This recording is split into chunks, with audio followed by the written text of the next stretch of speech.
नमस्कार विद्यार्थी मित्रांनो, बघा नवोदय स्कॉलरशिपच्या विद्यार्थ्यांसाठी हा प्रश्न बघा. प्रश्न वाचूया.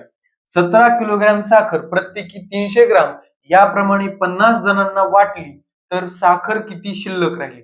म्हणजे प्रत्येकाला 300 ग्राम साखर दिली, असे किती 50 जण, त्यांना वाटून शिल्लक किती राहिली हे आपल्याला बघावं लागेल. आधी वाटली किती बघू. बघा, एकाला 300 दिली, किती? एकाला 300 ग्राम दिली, 50 जणांना किती दिली असेल? गुणिले 50 करावं लागेल, गुणिले 50.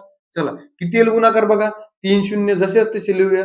5 त्रिक 15 म्हणजे 15,000 काय असेल ही ग्रॅम, कारण 300 ग्रॅम एकाला दिली ना, म्हणजे 15,000 ग्रॅम त्यांनी साखर वाटलेली. 15,000 ग्रॅम म्हणजे किती? 15 किलो. बघा किती? 15 किलो. 15 kilo gram. आता आपल्याला काढायचे काय? शिल्लक किती राहिली. टोटल साखर होती 17 किलोग्राम, वाटली किती? 15 किलोग्राम. राहिली किती? 17 मधून 15 गेले, 2 किलोग्राम. म्हणजे पर्याय क्रमांक किती येणार? 3. धन्यवाद.